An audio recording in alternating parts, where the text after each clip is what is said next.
Wema, wema wako wanitosha.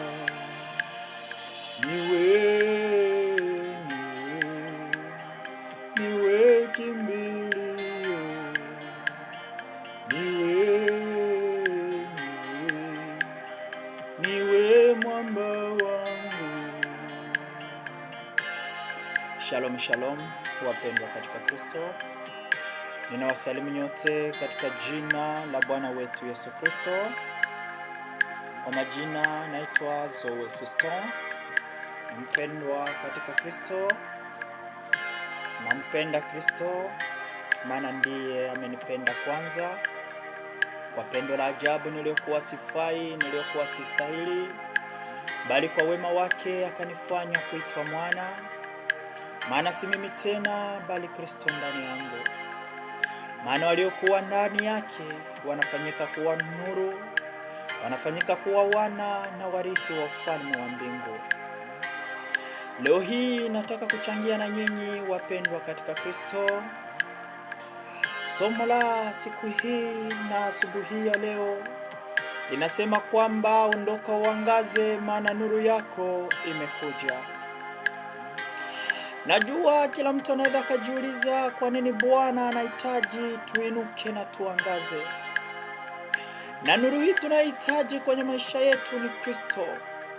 Maana Kristo pekee ndiye nuru ya ulimwengu. Ukisoma katika kile kitabu cha Yohana, tunamwona Yohana alipokuja alikuja kuidhihirisha nuru. Si yeye aliyekuwa nuru, bali alikuja kuidhihirisha ile nuru.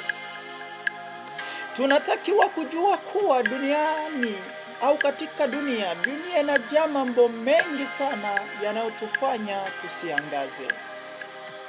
Ukubwa wa mapambano tunayoyapitia kwenye dunia unategemea sana ukubwa wa hatima uliokuwa nayo. Ndo maana Kristo akasema kwamba atakaye kumfuata na jitwike msalaba wake mwenyewe. Kujitwika msalaba ni kukubali utu wako ufe. Ni kukubali kile unachokisamini kama wewe kama faida kiwe kama hasara, kama jinsi Paulo alivyosema. Eti vilivyokuwa kama faida kwangu nimevigeuza kuwa kama hasara. Kuna wakati mtu nakuta anafungwa kwenye uzinzi, kwenye wizi, kwenye masturbation, kwenye chuki, ubaguzi. Lakini unapokubali kujitwika msalaba wa Kristo, unakubali vile vife, kisha utu wa Kristo ndio utawale ndani yako. Jambo moja tumeahidiwa na Mungu, kutangulia. Yeye atakuwa mbele yetu ili kututengenezea njia hata tuweze kuinuka na nuru zetu ziangaze. Bila Mungu kututangulia, bila Kristo kututangulia, nuru yetu haiwezi kainuka na ikaangaza. Bila Kristo katika maisha yetu, tunapofika kwenye jaribu hatuwezi tukasimama. Tunamwona Petro wakati hajapata ule roho wa Mungu, alimkana Kristo mara 3. Lakini Petro huyo ndiye ambaye aliinuka, akasimama mbele ya Mafarisayo na Wasadukayo akasema ni yule Kristo mliyemtesa, na siku ya 3 akafufuka. Je, niseme ya kuwafariji nyinyi au ni yanene matendo mema ambayo Kristo ameyatenda? Ni kweli mliyatenda mkamuua, ni vile hamkujua. Ni kweli umeuendea uzinzi kwa muda mrefu, ni vile hukujua ni namna gani Kristo anakutizamia. Ni kweli umeendea masturbation kwa muda mrefu, lakini ni vile hukujua Kristo jinsi anavyokuona. Ni kweli umeendea wizi, umetenda maovu kinyume na mapenzi ya Mungu. Ni vile hukujua ni kipi ambacho Kristo anahitaji kwenye maisha yako. Lakini asubuhi anasema kwamba ondoka uangaze, maana nuru yako imekujia. Yeye anataka angaze kwenye maisha yako asubuhi ya leo, kusema uinuke kwanza na kupidi utubu na kumgeukia yeye. Maana wakati Yona anafika Ninewi na kunena kwamba Ninewi unakwenda kuangamia, watu wa Ninewi wote walishuka chini na kuvaa magunia, walitubu na kukiri. Baada ya yote Mungu alibadili hukumu yake kwa taifa la Ninewi. Tunamwona mwanamke yule Msamaria birikani, Yesu alipomnena naye akasema kwamba toka lini Wayuda na Wasamaria tukashikamana? Kristo akamwambia, ungelijua kwamba mimi ndiyo maji yaliyokuwa hai, ungeniomba nikupe maji unywe ili usiwe na kiu tena. Mwanamke yule alifikiri ni yale maji yanayochotwa kwenye kisima. Akasema, basi nipe hayo maji nisirudi tena hapa kisimani. Ingekuwa heri na asubuhi leo kasema kwamba Kristo, njoo ndani yangu nisirudi tena katika utumwa ule. Mwanamke Kristo alimwambia, nenda kamwite mume. Akasema, sina mume, nimekuwa na waume 5. Kristo akamwambia, umesema kweli, hata huyu wa 6 si wa kwako. Mwanamke yule alishangaa kuona yote ameyajua. Mwanamke yule alisema kwamba sisi tunamjua yule tunayemwamini Ibrahimu, maana ndiye babu wetu wa imani. Kristo akasema, nyinyi mnaomba msichokijua. Kuna wakati tumejiona kwamba tunafaa kwa yale tunayoyaendea, tena ni kinyume na mapenzi ya Mungu. Kwa kupitia yale mafundisho tuliyokutana nayo, kwa kupitia kile ambacho tumeambiwa, kikatufanya tusadiki yasiyostahili. Lakini leo hii, asubuhi hii, Mungu anakuhitaji wewe, anahitaji kuangazia, anahitaji kubadili. Ndipo mwanamke yule baada ya yote akasadiki. Baada ya nuru ya Kristo kuwa ndani mwake, mwanamke yule alisimama kwenda kuwaita watu wengine, njoni muone yale ambayo Kristo ameniambia yote niliyoyatenda, na yeye ndiye Mesiya. Maana Kristo anapofika ndani mwako unabadili, unamshuhudia yeye, unakuwa una uoga wa kunena mahali ambapo Mungu amekutoa. Tembea ukijiamini. Usiruhusu macho yako kutizama ukubwa wa mawimbi. Utajikuta unadhama kama alivyozama Petro. Ukitizama ukubwa wa vita unavyovipitia au jaribu unazozipitia, utajiona kwamba uwezi. Utajiona kwamba Mungu amekuacha. Utaona kwamba Yehova amekusahau. Yeye hajakusahau kamwe, maana amekuchora katika vitanga vya mikono yake. Anahitaji umgeukie, umtumaini yeye na kumwambia kwamba Bwana, umesema vita si vyangu, vita ni vyako. Maana unapokaa kimya, anainuka na kukupigania. Wakati ambapo mke wa Potifa anamnenea uongo Yusufu alikaa kimya kujitetea. Maana wakati anakaa kimya ndipo ambapo Mungu alikuwa akimsafisha. Na alipotoka kule gerezani, Mungu alimfanya kuwa waziri mkuu. Mungu ana uwezo kukutoa katika utumwa huo uliokuwa kahaba, akakuinua ukainena injili yake. Petro, mtumishi wa Mungu Paulo, ambapo alipokuwa akiitwa Sauli, alikuwa akiendea mauaji, akiua taifa la Mungu, lakini alipoinuka alikwenda na kuitumia injili. Mungu mwenyewe akasema kwamba huyo nimemteua ipeleke injili yangu, na atateswa juu ya injili hiyo. Ndugu mpendwa, sote kuna mahali ambapo Mungu ametutoa. Tuliokuwa wezi, wengine walikuwa wachawi, wengine wazinzi, wengine waliendea njia za waganga wa kienyeji. Lakini tulipokutana na mwanga wa Kristo, alitubadili, akatufanya tung'ae. Mungu anakupenda, bali anachukia dhambi iliyokuwa ndani mwako. Kuna wakati unajikatia tamaa ukisema, mbona nimeendea haya kwa muda mrefu? Hekalu la Bwana nimeliharibu, mwili wangu nimeuharibu kwa njia ya masturbation, kwa njia ya uzinzi. Imekuwa kama chakula, imekuwa kama kinywaji kwenye maisha yangu. Mungu hawezi akanisaha, akanikataa. Mungu hawezi akakukataa ndugu yangu, bado anakupenda na kuhitaji. Ndio maana anakutega viganja, ndio maana anabisha mlangoni, anasema nabisha, na atakayefungua nitaingia. Usikubali sauti ya pili ambayo shetani anakuambia kwamba uwezi ukasameheka. Yeye Mungu hatizami kama binadamu. Mungu hahesabu uliyoyatenda, maana yeye anatizama mwisho wako kuliko mwanzo. Inuka ukamtumaini yeye. Inuka ukamwambie Bwana, naja, mimi najikabidhi mikononi mwako, niongoze kama jinsi upendavyo. Yadhibitishe macho yako, yamtazame yeye aliyetangulia mbele yako. Mwambie Kristo, ninakutizama pambazuko hili leo. Ninahitaji wewe ndio uwe kiongozi wa maisha yangu. Nahitaji wewe ndiye uwe mlango wa maisha yangu. Sina mwingine mimi la wewe Kristo.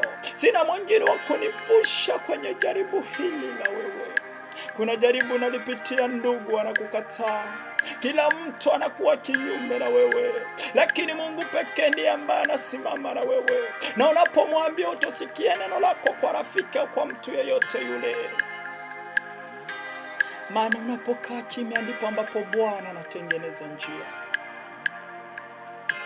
Kumbuka siku zote, vita sio yako, vita ni ya Bwana. Wewe simama uone uaminifu wake.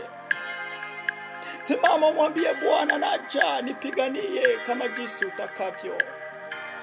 Tunakwenda kusoma katika kitabu cha Isaya aya yake 60 mstari wa kwanza hadi mstari wake wa 3. Tunasoma katika jina la Bwana wetu Yesu Kristo. Ondoka uangaze, kwa kuwa nuru yako imekuja na utukufu wa Bwana umekuzukia. Maana tazama, giza litaifunika dunia na giza kuu litazifunika kabla za watu. Bali Bwana atakuzukia wewe, na utukufu wake utaonekana juu yako. Na mataifa wataijilia nuru yako, na wafalme kujia mwanga wa kuzuka kwako. Amina. Bwana anasema wakati ukisha kuinuka na kuangaza, anasema kwamba mataifa watakuja na kuifuata nuru yako. Wale waliokuwa vifungoni, wale ambao bado wanaoendea utumwa, wale waliokujua kwa namna fulani, watainuka na kusema kuna Mungu tuliyemuona, mwenye uwezo, mwenye mamlaka. Tunamuona Ana wakati anachekwa na Penina, umuoni Ana akijibu Penina. Alijua kwamba kuna yule alifanya mpaka muda usijapata uzao, na niye pekee mwenye uwezo wa kufungua tumbo langu likaupata uzao. Kuna jinsi unajiona kwamba ufai, lakini Mungu akikutizama na kuona wewe ni wa thamani. Kumbuka kwamba wakati ambapo Amani alimuona kwamba Mordekai hafai, hastahili, lakini Mungu aliinuka na kumpigania Mordekai. Mordekai akazungushwa mji mzima, akasababisha Wayuda kuipata thamani. Wakati ambapo Daudi alionekana hafai, maana ndani mwake kulikuwa nuru ya Kristo, aliyenenda na Kristo katika ujana wake, aliinuka akavishinda vita mbele ya Goliati aliyeua mashujaa wa vita. Aliinuka akateuliwa na kupakwa mafuta kama mteule wa Mungu. Wakati ambapo Esther alikuwa hastahili hata digrii yoyote yule ya shule, ndiye ambaye Bwana aliinua na kumfanya kuwa malkia. Wewe hatakuacha ndugu yangu. Usikubali kile ambacho moyo wako nataka kuhakikisha kwamba ukubali. Bado anakupenda, bado anakuhitaji. Hata tusome katika kitabu cha Isaya 45 mstari wake wa 2 na mstari wa 3. Tunasoma katika jina la Bwana wetu Yesu Kristo. Nitakwenda mbele yako na kupasawadhisha mahali palipo paruza. Nitavunja vipande vipande milango ya shaba na kukatakata mapigo ya chuma. Nami nitakupa hazina za gizani na mali zilizofichwa na mahali pasiri, upate kujua ya kuwa mimi ni Bwana nikuitaye kwa jina lako, na Mungu wa Israeli. Bwana anasema kwamba anakwenda kuvunja vilivyokuwa kama jaribu. Anakwenda kuangusha vilivyokuwa kama milima juu yako, vilivyo ulivyoviona kama zoruba katika utumwa huo. Anapofika wewe na kumwambia Kristo, kaa ndani mwangu, angaza. Anasema anakwenda kukufanya kuwa wa tofauti. Anakwenda kukufanya sasa uangaze. Anakwenda kufanya uwepo wako uwe mtu mwingine wa tofauti. Anakwenda kukuinua, maana ni yeye akuitaye kwa jina lako. Ni yeye akuitaye kwa jina lako. Maana unapokutana na Kristo akuache kama jinsi ulivyo. Je, kuna mtu anaweza akawa nuru pasipokuwa na nuru halisi ndani yake? Huwezi ukawa nuru kama una Kristo. Huwezi ukayatoa matendo mazuri kama Mungu hayupo ndani mwako. Maana Kristo anapofika ndani mwako akuache kama jinsi alivyokukuta. aliyefika kwa Zakayo aliyekuwa akiwaibia watu na kuwadhulumu. Lakini Kristo alipofika, nuru ile ilimfanya aseme kwamba tizama, na mali nyingi na kwenda kugawia maskini, na wale niliowadhulumu niwalipe mara 4 zaidi. Bila Kristo ndani yako hauwezi. Bila Kristo huwezi ukaacha uzinzi. Bila Kristo huwezi ukaacha ushoga. Bila Kristo huwezi ukaacha wizi. Bila Kristo huwezi ukaacha masturbation. Bila Kristo huwezi ukaacha kiburi na majivuno. Yeye anapofika anakufanya kuwa imara. Hebu tutizame nuru halisi katika kitabu cha Yohana 8 mstari wake wa 12. Hiyo nuru halisi ni nani? Anayetufanya sisi tuangaze na kuwa tofauti ni nani? Tunasoma katika kitabu cha Yohana aya yake 8 mstari wa 12. Basi yule akamwambia tena akasema, mimi ndimi nuru ya ulimwengu. Yeye anifuataye hatakwenda gizani kamwe, bali atakuwa na nuru ya uzima. Amina. Kristo wakati anaulizwa alikiri na kusema, mimi ndiye nuru ya ulimwengu. Mimi ndiye nuru halisi. Na yule ananifuata mimi hatakwenda gizani tena. Unapomfuata yeye hutuendea tena utumwa huo wa dhambi. Hutuendea tena utumwa huo wa uzinzi. Maana unafanya upya nafika na kuangaza. Hutoweza kuendea tena utumwa huo. Hatuwezi tukawa nuru kama Kristo hayumo ndani yetu. Wapendwa, anapokuwa ndani yetu anatufanya tuangaze na kutoa matunda. Yeye ndiye nuru, na kupitia kwake tuna mwongozo. Kama vile taa inavyoangaza njia yetu tunapokwenda gizani, kumwamini yeye na kumtii. Neno lake ndiyo nuru inayohitajika kwa maisha yako. Tunahitaji taa muda wa usiku, maana ndiyo inatuangazia. Lakini Bwana anasema kwamba anapokuwa kwetu hatutohitaji tena mwanga wa jua mchana, wala mwezi wakati wa usiku, maana yeye anatuwea nuru kwa wakati wowote. Kuna wakati tunafika sehemu tunafikiri kwamba Mungu hutenda kazi Jumapili tu au Jumamosi. Tunakuwa watakatifu kwa kupretendi katika maisha yetu. Mungu anataka wewe uwe yule kila itwayo leo. Maana Kristo alikuja akatuwea mfano. Aliishi katika utakatifu. Hata wakati alipokata roho kukawa giza mji mzima. Wale maakida walipoyaona waliamini na kusema kweli mtu huyu hakuwa mwenye dhambi. Lakini sisi Jumapili ndo tunakuwa watakatifu. Je, Mungu akija Jumatatu, Jumanne, Jumatano, Jumamosi ikawa ndiye anakuja, je atakukuta umesimama imara? Ndio maana aliwaambia wanafunzi wake kwamba mjui siku wala saa, kesheni maana mwana wa Adamu atakuja kama mwizi. Wengine tunafikiri kwamba akija ndipo ambapo tutatubu. Akija anakuja kuwachukua wamsubiri yao kwa ajabu. Maana muda huo wa kutokuwa msamaha. Msamaha wako ni leo. Mungu anakuhitaji ni leo. Je, ni nini inayotufanya tusiangaze au kufanya mwanga wetu uzime usionekane katika maisha yetu? Ni kipi? Hata tutizame katika kitabu cha Isaya aya ya 59 tuone kipi ambacho kinatufanya mwanga wetu usiangaze. Tunasoma Isaya aya ya 59 mstari wa 2 na mstari wa 3. Tunasoma katika jina la Yesu Kristo. Lakini maovu yenu yamewafakarisha ninyi na Mungu wenu, na dhambi zenu zimeuficha uso wake msiuone, hata hataki kusikia. Kwa maana mikono yetu imetiwa unajisi kwa damu, na vidole vyetu vimetiwa unajisi kwa uovu. Midomo yenu imenena uongo, ndimi zenu zimenong'ona ubaya. Amina. Hapa tunaona kwamba maovu, dhambi ndizo ambazo zinatufanya tuwe mbali na Bwana. Maana nasema kwa kila kipimo cha uovu tunachokitenda ndicho tutakachokipimiwa. Ndio maana Bwana anasema kwamba ulinde ulimi wako kunena uongo na kinywa chako kunena ila. Ulimi au kinywa kinabariki na kinatoa laana. Dhambi pekee ndio inatuweka mbali na uwepo wa Mungu, ndio inatufanya taa zetu zizime. Tunamwona Daudi alipozini na mke wa Uria, kila kitu kilibadilika.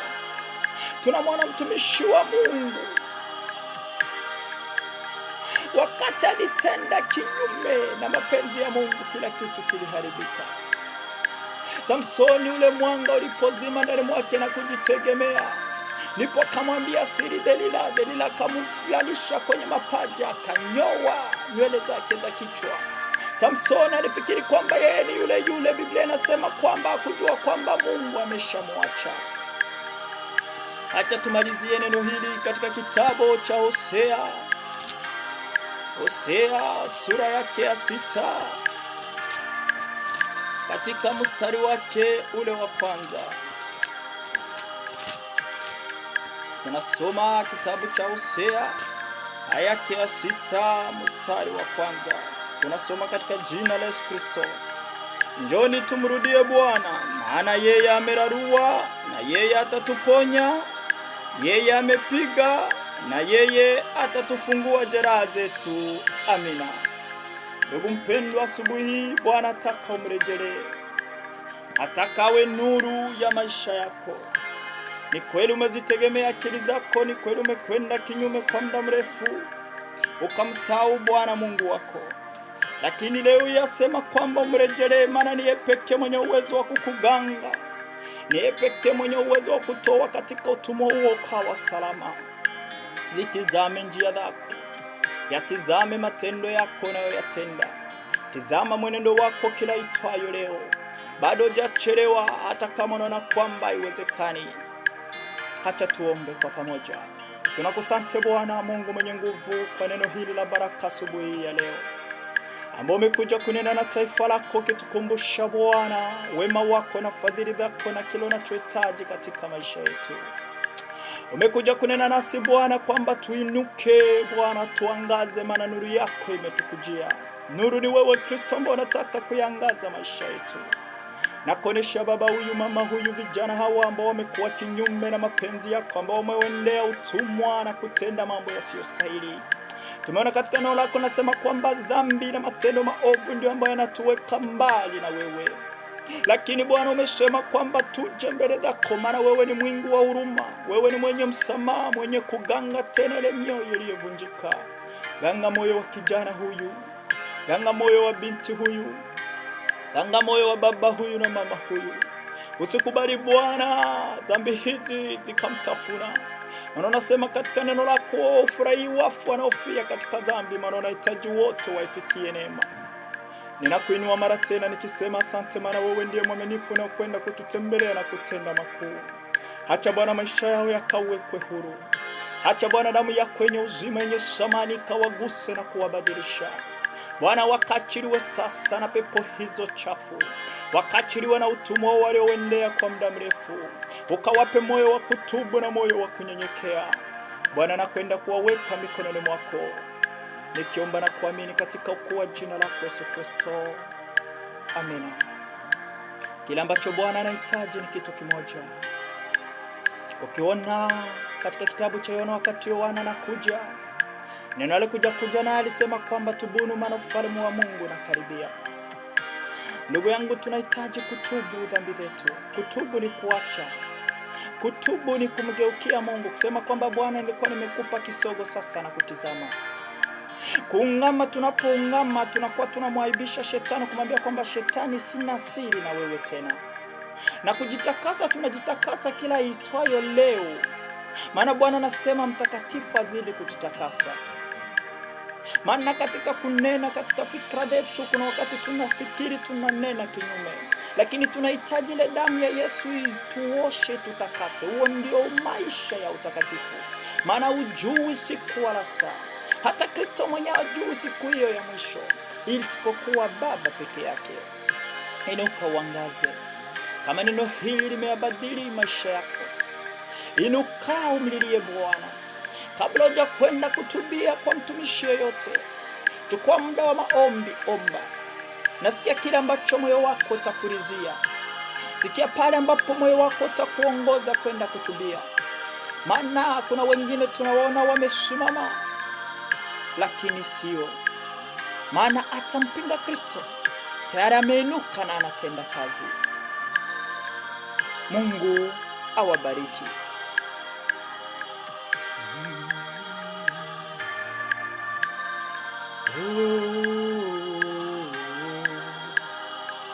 Tenda kwangu sasa,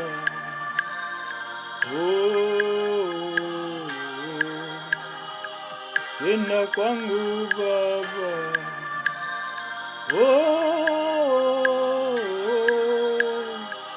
tenda kwangu Baba.